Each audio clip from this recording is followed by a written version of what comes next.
ஆண்டவருடைய வார்த்தைக்கென்று நாம் ஆயத்தப்படுவோம். இம்மட்டும் நமது வாழ்வில் உயிரோடு இருந்து கிரியை செய்கின்ற ஆண்டவர் இந்த மாதம் முழுவதுமாகவும் நமது வாழ்வினுடைய தேவைகள், நமது வாழ்வினுடைய சூழ்நிலைகள் எல்லாவற்றிலும் உயிர் திறந்த ஆண்டவராய் நமக்குள் கிரியை செய்வதற்கு நம்மை அர்ப்பணிக்க ஆண்டவர் அழைத்திருக்கின்றார். அப்படிப்பட்ட ஆண்டவர் தாமே உங்களுக்கும் இந்த மாதம் ஆசீர்வாதமாய் இருப்பதற்கு வழிநடத்துவாராக. நாம் ஒவ்வொரு மாதத்தினுடைய துவக்கத்தையும் இந்த ஆண்டின் வாக்குத்தத்த வார்த்தைகளோடு ஒப்பிட்டு கடவுளுடைய வார்த்தையை நாம் தியானித்து வந்து கொண்டிருக்கிறோம்.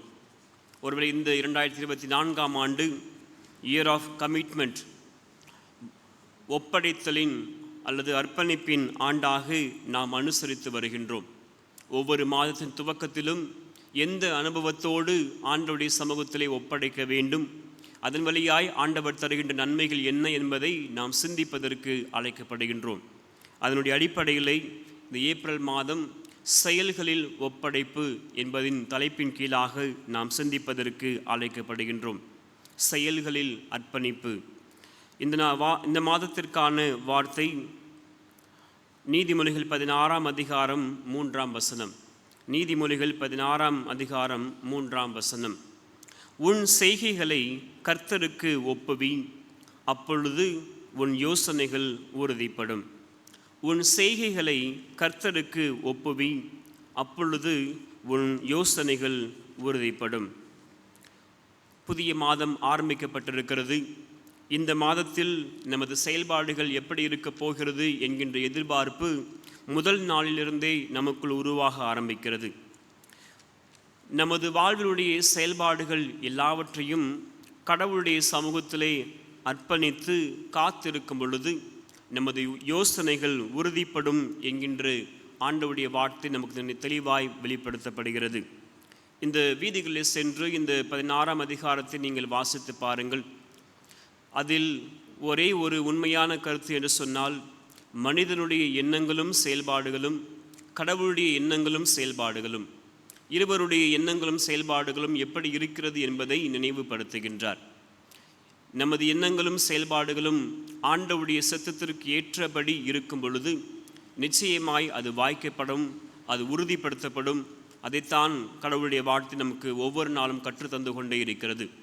நீதிமொழிகள் 16ஆம் அதிகாரத்தினுடைய 2ஆம் வசனம் சொல்லுகிறது, மனுஷனுடைய வழிகளெல்லாம் அவன் பார்வைக்கு சுத்தமானவைகள், கர்த்தரோ ஆவிகளை நிறுத்து பார்க்கிறார். கர்த்தரோ ஆவிகளை நிறுத்து பார்க்கிறார். நமது பார்வைக்கு, நமது சித்தத்திற்கு, நமது கண்ணோட்டத்தில் இருக்கின்ற வழிகள், சிந்தனைகள் எல்லாவற்றையும் புறம் வைத்துவிட்டு, ஆண்டவரே இந்த மாதத்தில் நீர் காட்டுகின்ற வழியிலும் நீர் காட்டுகின்ற பாதையிலும் பயணிப்பதற்கு எங்களுக்கு வேண்டிய அனுக்கிரகங்களை தந்திரலும் என்று சொல்லி நாம் அன்றாட அழைக்கப்படுகின்றோம். ஆண்டவர் நமது ஆவியை அவர் நிறுத்து பார்க்கின்றார். அவர் அதை முழுமையாகவே அறிந்திருக்கின்றார். அந்த சிந்தையோடு நமது செய்கைகளை, செயல்பாடுகள் எல்லாவற்றையும் கடவுளுடைய சமூகத்திலே ஒப்படைப்பதற்கு அழைக்கப்படுகின்றோம். கமிட்மெண்ட் அல்லது அர்ப்பணிப்பு என்பது ஏதோ ஒரு குறிப்பிட்ட காலங்களிலே குறிப்பிட்ட செயல்பாடுகளுக்காக, குடும்பத்தில் வருகின்ற குறிப்பிட்ட நிகழ்வு, ஆசீர்வாதத்தை எதிர்நோக்கி இருக்கின்ற காலங்கள், இப்படிப்பட்ட ஒரு குறிப்பிட்ட நேரங்களிலே ஆண்டவருடைய சமூகத்திலே அர்ப்பணிப்பது அல்ல. மாறாக நமது வாழ்வினுடைய எல்லா விதமான அசைவுகளையும், எல்லா விதமான செயல்பாடுகளையும், ஒவ்வொரு நாளினுடைய எல்லா விதமான நோக்கங்களையும் கடவுளுடைய சமூகத்திலே ஒப்படைப்பது தான் முழுமையான அர்ப்பணிப்பு. குறிப்பிட்ட நோக்கத்தோடு அர்ப்பணிப்பதை தவிர்த்து எனது வாழ்வையே முழுமையாக அர்ப்பணிப்பதை ஆண்டவர் நமது வாழ்வில் எதிர்பார்க்கின்றார். ஒரு வேத அடியார் இப்படியாக சொல்லுகின்றார், கடவுளை விட்டு தூரம் சென்று விட்டேன் என்று சொல்லி நான் உணரும் பொழுது, எப்பொழுது நான் கடவுளை விட்டு தூரம் சென்றிருக்கிறேன் என்று உணர்கின்றேனோ அப்பொழுது ஒன்றை மாத்திரம் எனக்குள் நான் நினைவுபடுத்துகின்றேன், கடவுளுடைய திட்டத்திற்கு மாறாக எதையோ நான் நிறைவேற்றிவிட்டேன் என்று அவர் நினைவுபடுத்துகின்றார்.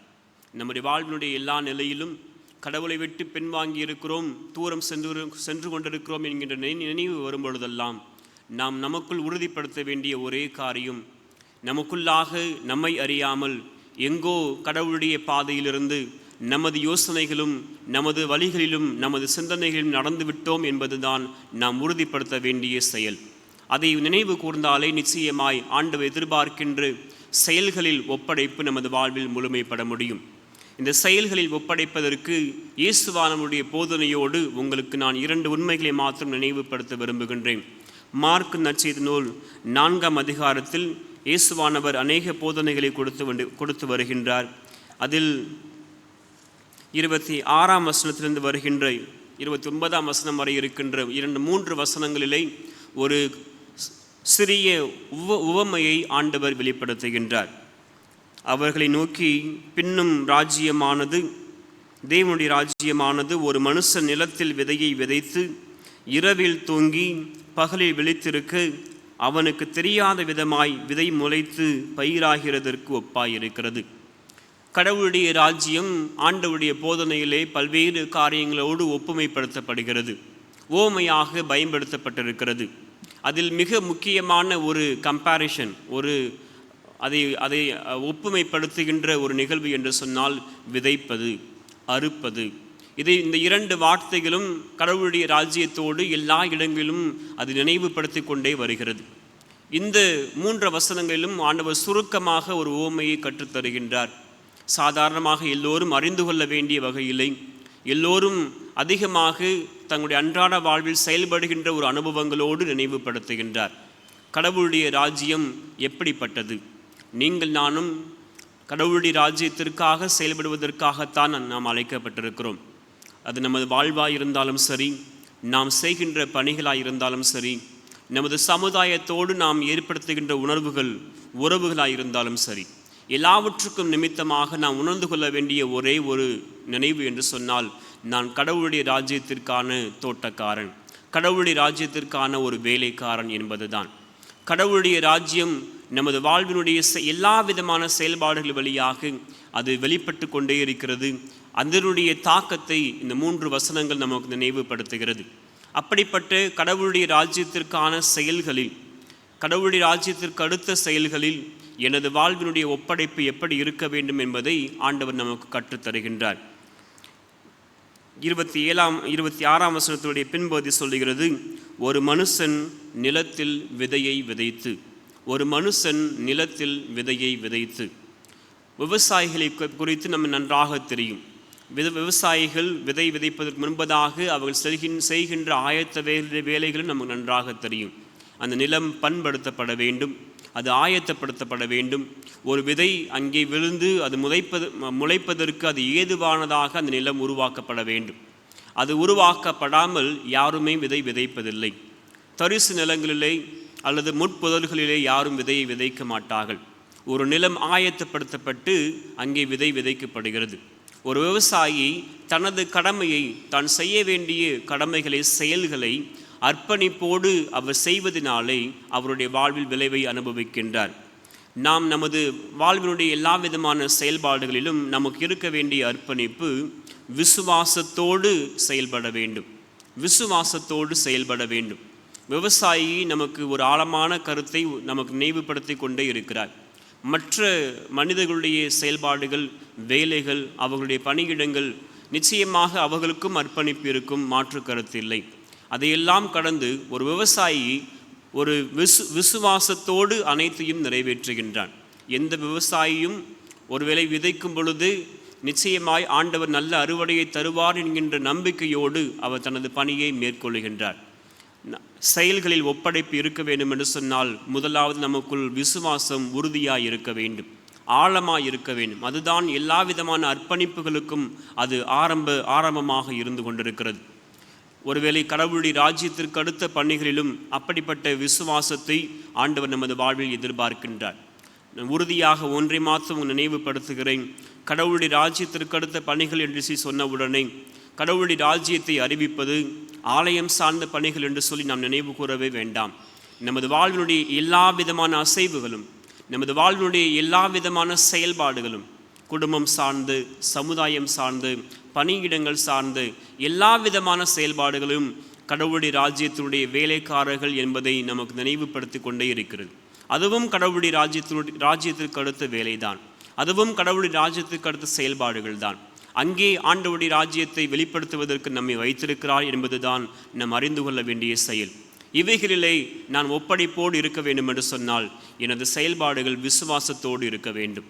எதை செய்தாலும் கடவுளுடைய சமூகத்திலே அர்ப்பணித்து நம்பிக்கையோடு, முழுமையான நம்பிக்கையோடு வெளிப்படுத்தப்படுவதற்கு நீங்கள் நானும் அழைக்கப்படுகின்றோம். விசுவாசத்தோடு செயல்படுங்கள். கலாத்தியர் 5ஆம் அதிகாரம் 6ஆம் வசனத்திலே பவுல் நமக்கு நினைவுபடுத்துகின்ற காரியம் அதுதான். அன்பினால் கிரியை செய்கின்ற விசுவாசமே உதவும். அன்பினால் கிரியை செய்கின்ற விசுவாசமே உதவும்.